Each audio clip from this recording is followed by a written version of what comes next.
friends, and welcome to my channel. I am excited to work with this beautiful 3D embossing folder for the month of August. Waves with all kinds of fish and little bubbles.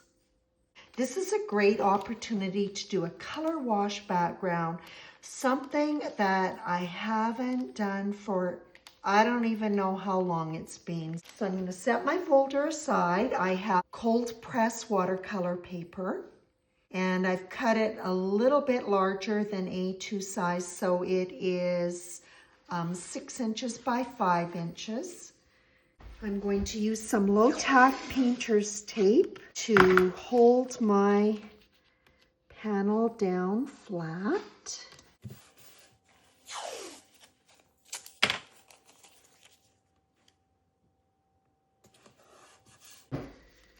I'm going to be using Oxide Tombi. I'm not sure if that's how you pronounce it. They're highly pigmented and really nice to use for color washing when you want bolder colors. The first thing that I'm going to do is select the colors that I'm going to use. These paints are quite hard and they need to be softened up. I'm going to work with this. This is almost like a peacock blue, so I'm just dropping a good dollop of water in there to help soften it up. I'm also going to use this teal and then this rich deep blue. I'm using quite a large watercolor brush. This one is Silver Black Velvet. It's a jumbo round. You don't have to use a brush this big, but it just makes it a lot faster to create your color wash backgrounds.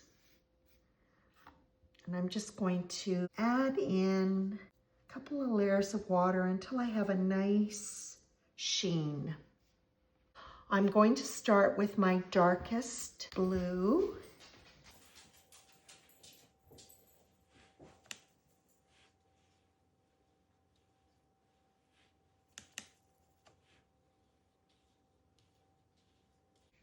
And go about a third of the way up. And then I'll go into that almost like a peacock blue. Blend them in.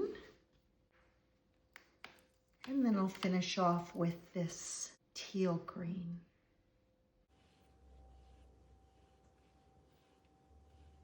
And again, I'll overlap it so that they blend together. I'm going to cheat and use my heat tool to dry this because I want to do, I'm not sure how many layers, maybe 2 or 3 layers of paint until I get the intensity of color that I want.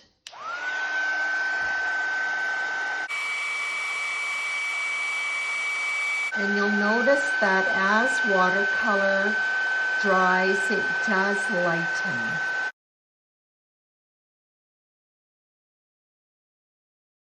So now I'll go back to my darkest blue. Build up the color.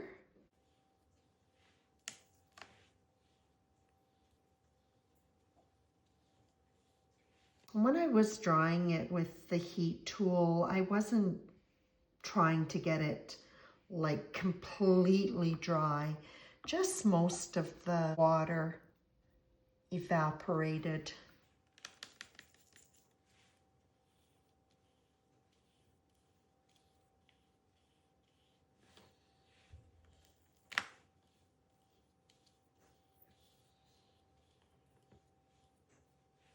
So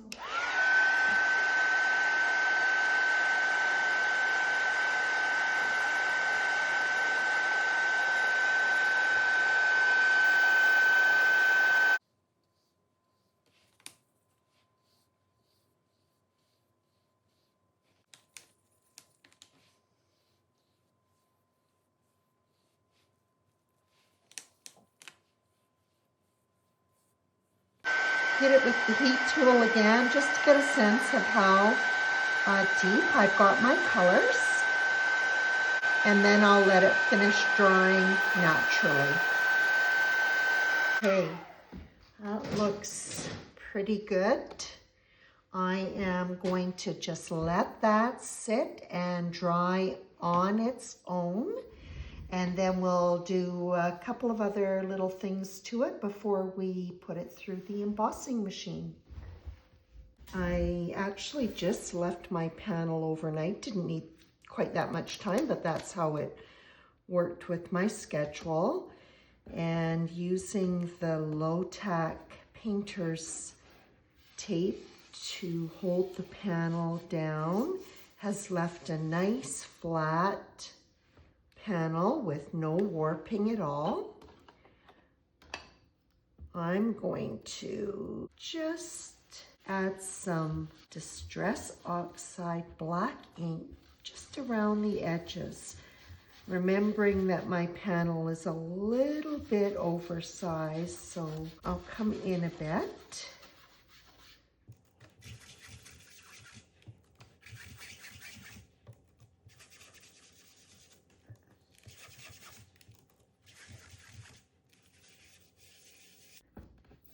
Before I emboss it, I'm actually going to go ahead and trim my panel down to A2 size.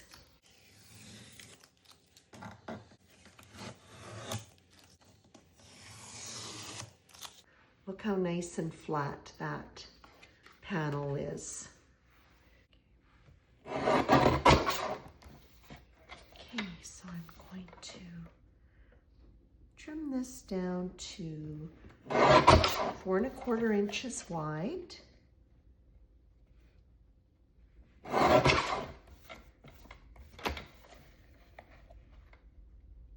Five and a half inches. There we go. I love this design on this embossing folder. All the little fishies. Okay.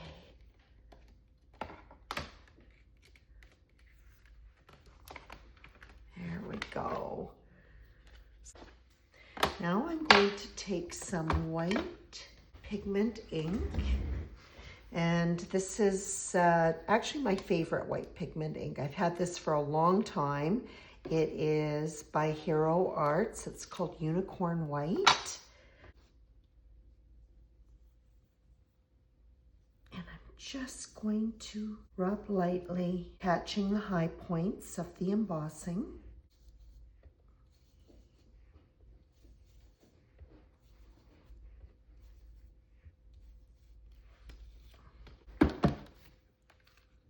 I'm going to add a little bit of Spellbinders Splatter White. Just use the end of my fan brush to pick up some of the medium. It does need to be watered down to apply. And I'm just using my index finger on the barrel of the brush and tapping it lightly to apply a fine spatter.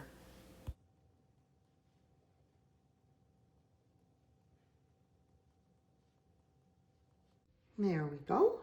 The cute little mermaid that is included with the large die of the month and also this banner sentiment. So I've die cut her body from just craft cardstock, and then her tail is from blue spruce color wheel cardstock. The banner is from teal topaz. So sweet. There's an etched line where to place the tail. Add in these cute little cheeks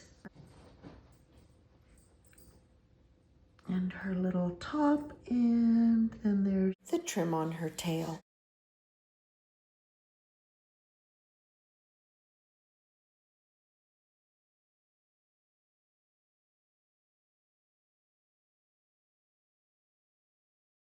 Pink hair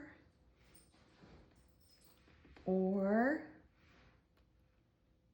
seaweed green hair.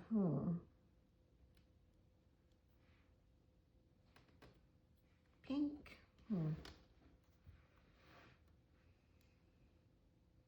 I think I'm going to go with the pink. But before I do that, I'm going to just use a little bit of Scotch tape and put it on the back. I'm going to inlay these stars. There.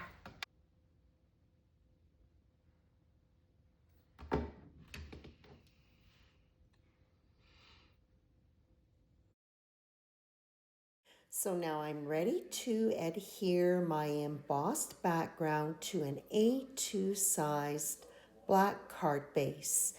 And when I apply the adhesive on an embossed background, I like to get good coverage. It is just thin streams of glue, so it's not going to ooze out everywhere. But it will help that panel to lie completely flat and the edges will look clean. This cute little mermaid and also the sentiment are going to be popped up with foam squares. I'll use large ones on the mermaid and the small size on the banner sentiment. This sentiment is adhered first in the lower right-hand corner, and then the mermaid is adhered just above that top left-hand corner of it. And the mermaid is leaving a wake of pretty little flowers that have been cut from tutu and rainforest color wheel cardstock. The green centers are going in the pink flowers and the pink ones in the green ones. And thank goodness for a jewel picker, because these are small little die cuts. And this card is being finished off with some highlights using Nuvo Glitter Drops White Blizzard. This medium looks cloudy when it goes on, but it dries clear and it is super shiny. I've added it to the stars in her hair, the clamshell top, and also the trim on the top of her tail. And then I'll finish up with this medium, adding a few sparkly droplets in and amongst the flowers.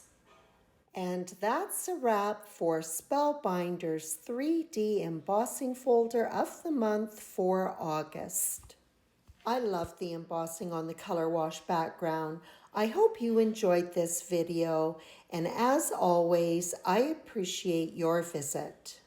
And coming soon, stay tuned for tutorials for the small and large dies of the month. And if you enjoyed this video, don't forget to like, subscribe, and I love reading your comments.